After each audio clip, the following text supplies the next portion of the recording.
Hello YouTube, this is Dakota from Bowtied Media, and today we've got a brand new review to No Mana's Odyssey Soundsystem EP. Before we get any further, this video was indeed voted on by the channel members of this channel, the Bowtied Gang. If you want to join today and have a say in what videos get produced, join channel membership today.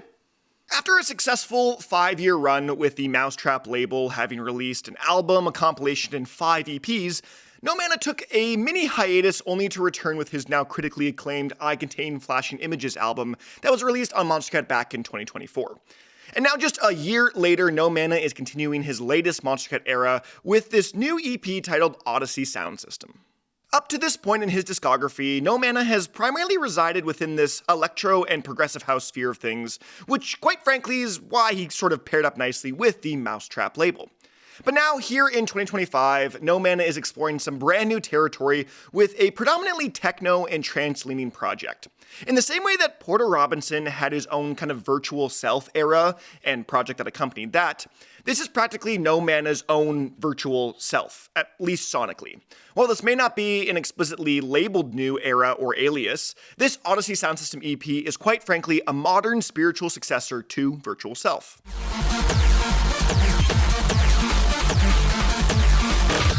The title track, Odyssey Soundsystem, kicks off this 4-song track list and is ripe with early 2000s, late 90s hard dance and techno aesthetics. As the title and intro track of this project, the tune does a great job of setting up the holistic tone of the EP while being an impressive tune in its own right. And just when you thought the song might have been winding down, it takes an 11th hour turn with these big dense bell hits and snappy percussion work.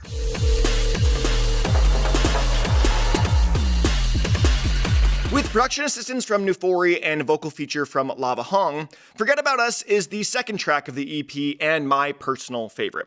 This track, more than anything else, is the perfect blending of that early 2000s trance and modern hard techno.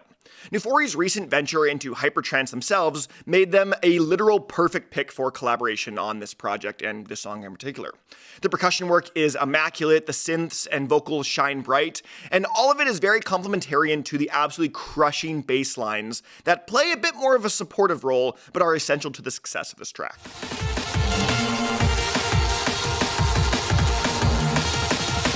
Losing Focus with Cusp and Bertie Scott is up third and is a more classic blending of uplifting trance and No Mana's typical progressive house production. This track definitely sparkles more than any other with a stronger emphasis on that kind of feel-good tone that makes you want to get up and dance and start moving. But this is easily the most commercially viable track of the record and is actually pretty much the best introduction for someone that wants to get into both this project as a whole and quite frankly that kind of old school trance era.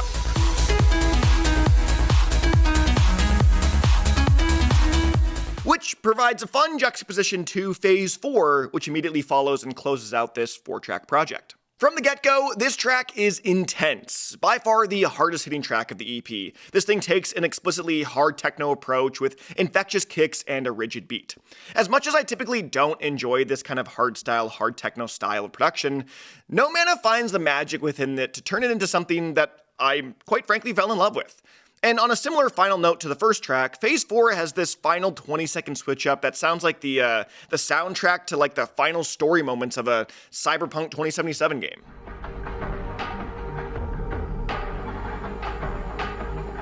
So while Porter Robinson may have been vastly ahead of the curve with Virtual Self, this Odyssey Soundsystem EP finds itself in the perfect modern era where techno is more prevalent than ever.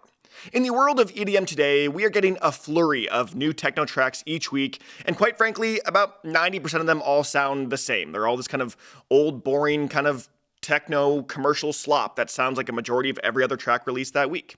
But within its ecosystem, No Mana is pushing back against what's pretty easy to make to put out something which is simply one of the best techno-leaning projects of the 2020s. And yes, I would say this project primarily leans more into trance with its late 90s and early 2000s nostalgia, but to me this project perfectly emphasizes the difference between more commercial and niche records within the EDM space today. And that's mostly evident through seeing it through the lens of techno. As a whole, No Mana's Odyssey Soundsystem EP is a sonic detour away from his more typical electro and progressive house production in favor of nostalgic trance melodies and hard techno beats. The features utilized throughout this quick 4-track EP could not have been any more perfect, as this almost 15-minute record is a self-contained diamond within a sea of boring projects of the same style and genre. And while I loved his last year's sophomore album in I Contain Flashing Images, as an individual package, I do think Odyssey Soundsystem is his most thought-over and well-packaged project yet. And with that, I'm going to give No Mana's Odyssey Soundsystem EP a Bowtied 9 out of 10. Let me know what you guys think of this brand new project of Odyssey Soundsystem. Do you love it? Do you not? What do you think? How does it compare to I Contain Flashing Images? I'd love to know in the comment section below. But other than that, I'm Dakota from Bowtied Media, and I'll see you guys in another video.